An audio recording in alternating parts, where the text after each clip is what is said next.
Hello बच्चों, स्वागत है आपका अपने यूट्यूब चैनल आरडी क्लासेस में। आशा करता हूं कि आप सभी लोग स्वस्थ होंगे। जैसा कि हम लोग पढ़ रहे हैं कक्षा 12 रसायन विज्ञान चैप्टर 2, जिसका नाम विलयन है। और इसके पहले वीडियो में मैंने आप लोगों को विलयन के बारे में बता दिया है। साथ ही में हम लोग इस समय पढ़े विलयन की सांद्रता और विलयन की सांद्रता क्या होती है, वो सारी चीज़ें भी इसके पहले की वीडियो में मैंने बता दिया है। यदि आपने पहली वीडियो नहीं देखी है तो वहाँ से जाकर के वीडियो को देख सकते हैं। और साथ ही में यदि आप चैनल पर नए हैं तो चैनल को सब्सक्राइब करिएगा और वीडियो को देख करके आप कमेंट में जरूर बताइएगा कि वीडियो आपको कैसी लगी है। और आप सभी से रिक्वेस्ट है कि आप लोग वीडियो को बिना स्किप किए पूरा देखिए, जिससे चीज़ें जो है और अच्छे तरीके से समझ में आए। और अपने फ्रेंड्स को भी इसको शेयर करें। और यहाँ पे वीडियो इस तरह से बनाई गई है जिससे आप लोग अपने नोट्स भी आसानी से बना सकते हैं। तो इसलिए अपने वीडियो को ज़्यादा से ज़्यादा लोगों को शेयर करिएगा। तो जैसा कि हम लोग पढ़ रहे हैं कि विलयन की सांद्रता को व्यक्त करने की विधियां के बारे में हम लोग पढ़ रहे हैं। तो इसके पहले वाले वीडियो में मैंने आप लोगों को बताया था कि विलयन की सांद्रता जो है दो तरीके से व्यक्त की जाती है, एक भौतिक यूनिट में और दूसरा जो है रासायनिक यूनिट में व्यक्त की जाती है। तो भौतिक यूनिट में जो भी सांद्रता है उसको मैंने पहले वाली वीडियो में बता दिया। उसका लिंक जो है नीचे डिस्क्रिप्शन में दे दिया जाएगा, वहां से जाकर के आप देख सकते हैं। तो ये सारी भौतिक सांद्रताएं हैं। विलयन की भार प्रतिशतता हो गया, विलयन की आयतन प्रतिशतता हो गया, विलयन की भार आयतन प्रतिशतता हो गया और पीपीएम में सांद्रता, ये सब जो है हमारी भौतिक यूनिट में सांद्रता है। और दूसरी जो होती है हमारी रासायनिक यूनिट में सांद्रता।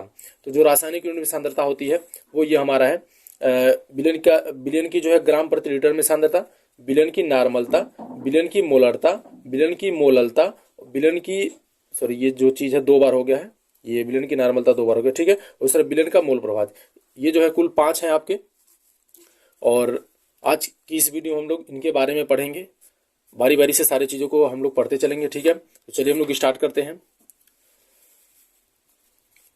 तो हमारा पहला है कि विलयन की जो है ग्राम प्रति लीटर में सांद्रता, ठीक है। ये ना हमारा पहला जो है रासायनिक यूनिट में जो सांद्रता व्यक्त करने की विधि है उसमें सबसे पहला है कि विलयन की ग्राम प्रति लीटर में सांद्रता। तो विलयन की ग्राम प्रति लीटर में सांद्रता क्या होती है वो चीज हम लोग देखते हैं कि विलयन के 1 लीटर में विलेय के ग्रामों की संख्या विलयन की ग्राम प्रति लीटर सांद्रता कहलाती है, ठीक है। यानी कि जो आपका विलयन है, विलयन का जो 1 लीटर है, ठीक है, विलयन के 1 लीटर में 1 लीटर विलयन है, उसमें विलेय के जितने ग्राम घुले हुए हैं, यानी विलेय के जितने ग्राम जो है घोले गए हैं उसे हम लोग बोलते हैं ग्राम प्रति लीटर सांद्रता।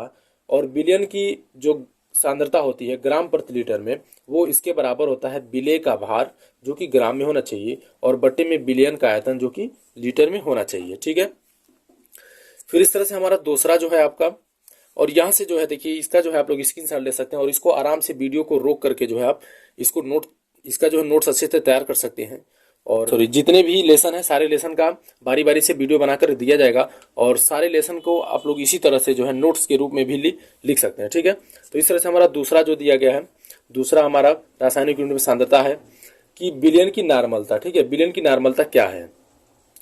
तो विलयन के 1 लीटर में विलेय के तुल्यांकों की संख्या विलयन की नार्मलता कहलाती है, ठीक है। यानी कि जो विलयन है, विलयन के 1 लीटर में, यानी 1 लीटर यदि विलयन है उसमें विलेय के जितने भी तुल्यांक घुले होते हैं, ठीक है, जितने तुल्यांक घुले होते हैं उनकी जो संख्या होती है हम लोग उसे विलयन की नार्मलता कहते हैं। और ये विलयन की नार्मलता का फार्मूला है, विलयन की नार्मलता बराबर होता है विलेय के तुल्यांकों की संख्या और बट्टे में विलयन का आयतन, और विलयन का आयतन जो है आपका लीटर में होना चाहिए, ठीक है। तो विलेय के तुल्यांक की संख्या कैसे निकाली जाती है इसके लिए मैं आपको अलग से एक वीडियो बनाऊंगा, उस वीडियो में तुल्यांक निकालने के लिए बता दिया जाएगा आपको, ठीक है। अभी के लिए यहाँ पे यही देख लेंगे कि विलयन की नार्मलता बराबर होता है विलेय के तुल्यांकों की संख्या और बटे में विलयन का आयतन, और विलयन का आयतन जो है आपका लीटर में होना चाहिए, ठीक है। फिर इस तरह से हम लोग आगे बढ़ते हैं और ये हमारा तीसरा है कि विलयन की मोलरता, ठीक है। विलयन की मोलरता क्या होता है? मोलरिटी ऑफ जो है सोल्यूशन, मोलरिटी ऑफ सोल्यूशन। तो विलयन की मोलरता क्या होता है कि विलयन के 1 लीटर में विलेय के मोलों की संख्या विलयन की मोलरता कहलाती है, ठीक है। यानी कि 1 लीटर विलयन में विलेय के जितने मोल घुले होते हैं, 1 लीटर विलयन में विलेय के जितने मोल घुले होते हैं उसे हम लोग कहते हैं विलयन की मोलरता।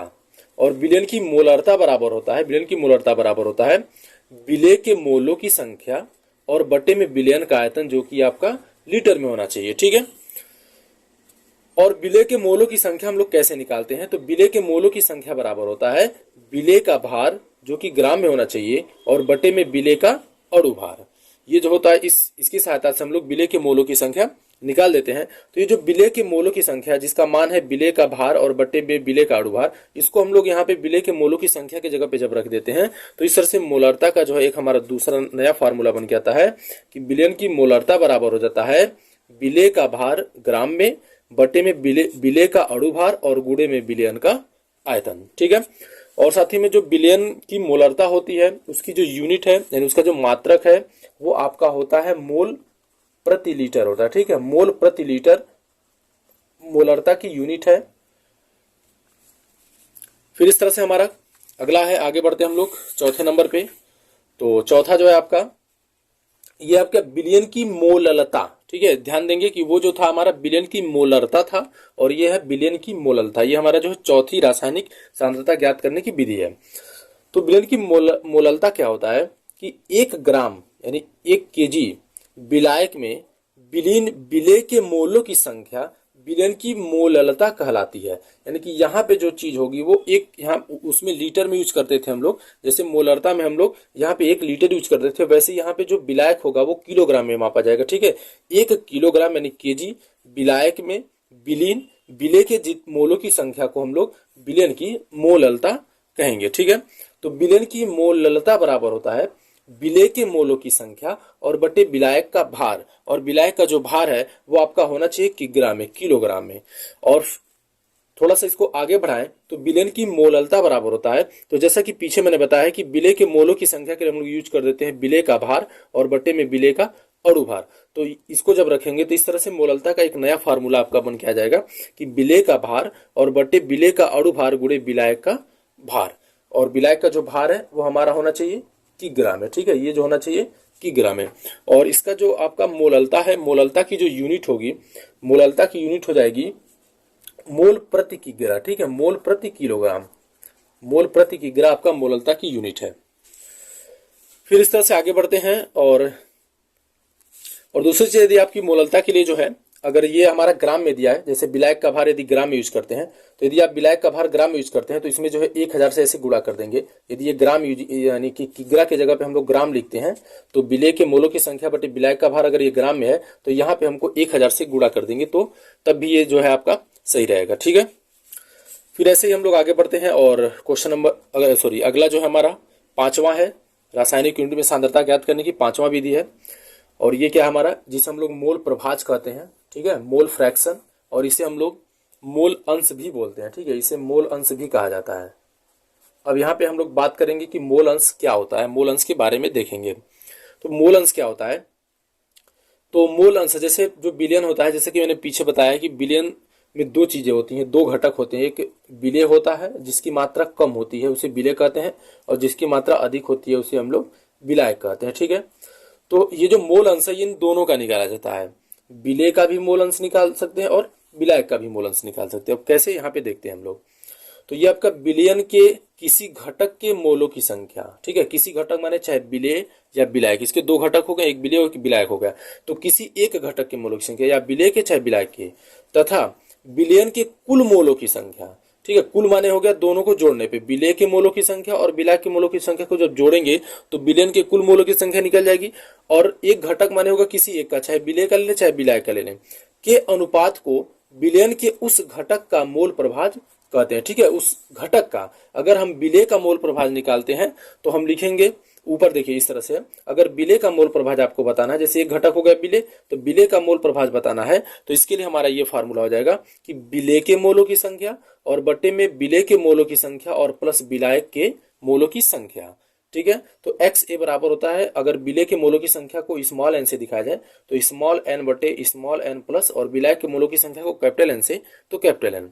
अब इसी तरह से जो विलयन का दूसरा घटक है वो जिसे हम लोग विलायक कहते हैं, तो विलायक के यदि मोलों की संख्या बतानी है आपको, तो विलायक के मोलों की संख्या को अगर हम लोग एक्स बी से दिखा रहे हैं तो इसके लिए फार्मूला हो जाएगा कि विलायक का यदि मोल प्रभाज बताना है तो इसके लिए हमारा फार्मूला हो जाएगा विलायक के मोलों की संख्या और बटे विलेय के मोलों की संख्या बटे विलायक के मोलों की संख्या, यानी कि कैपिटल एन बटे small n plus small n. ठीक है, और दूसरी चीज ध्यान देंगे आप लोग कि अगर विलयन के कुल मोलों की संख्या कहता है तो विलयन के कुल मोलों की जो संख्या होती है वो 1 होती है। विलयन का जो है, विलयन का कुल जो मोल प्रभाज होता है यानी या कह सकते हैं बिलियन का जो मोल प्रवाह होता है उसका जो मान होता है वो 1 होता है। ठीक है, किसी भी बिलियन का मोल प्रवाह 1 होता है, मोलों की संख्या नहीं, गलती हो गया। ठीक है, बिलियन का जो मोल प्रवाह होता है वो 1 होता है, सदैव 1 होता है। ठीक है, तो इस तरह से